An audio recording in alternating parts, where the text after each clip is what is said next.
গার্ডিয়ানরা যারা আছেন তারা অবশ্যই চেষ্টা করবেন এই টাইপের অযাচিত কোশ্চেনগুলো থেকে নিজেদেরকে দূরে রাখতে।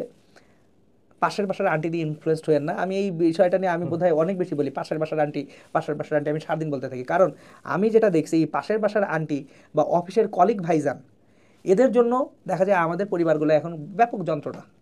ওই ভাই কি করলো, ওই ভাইয়ের বউ কি করলো, ওই ভাইয়ের, সরি বউ না, ওই ভাইয়ের বাচ্চা কি করলো, এই টাইপ যে এই চর্চাগুলো চলে, এই চর্চাগুলো খুব দূষিত চর্চা। আর ফাইনালি আমি বাচ্চাদেরকে না, একটু গার্ডিয়ানদেরকে একটা জিনিস রিকোয়েস্ট করি অলওয়েজ, যারা ওয়ার্কিং প্যারেন্টস আছেন, অফিসকে বাসায় আনেন না কাইন্ডলি। কারণ অফিসকে বাসায় আনলে সকল জটিলতা তৈরি হয়। মানে আমি অফিসকে বাসায় আনতে বলতে যেটা বুঝাচ্ছি, দেখা গেলো আপনি অফিসে কোনো কারণে বিরক্ত, আপনি সেই বিরক্তি নিয়ে বাসায় ঢুকলেন, ঢোকার পরে দেখা যায় এই খিটমিটটা চলতে থাকে। একটা বাচ্চার চান্স পাওয়ার জন্য পড়ার পাশাপাশি তার এনভায়রনমেন্টটা খুব জরুরি। হেলদি এনভায়রনমেন্ট ছাড়া বাচ্চারা ভালো করতে পারে না। আপনার বাচ্চা হয়তো বা আপনাকে দেখানোর জন্য পড়ার টেবিলে বসে আছে, কারণ না হলে আপনি খিটমিট করবেন, ওই পড়াটার কোনো কাজেই দিচ্ছে না।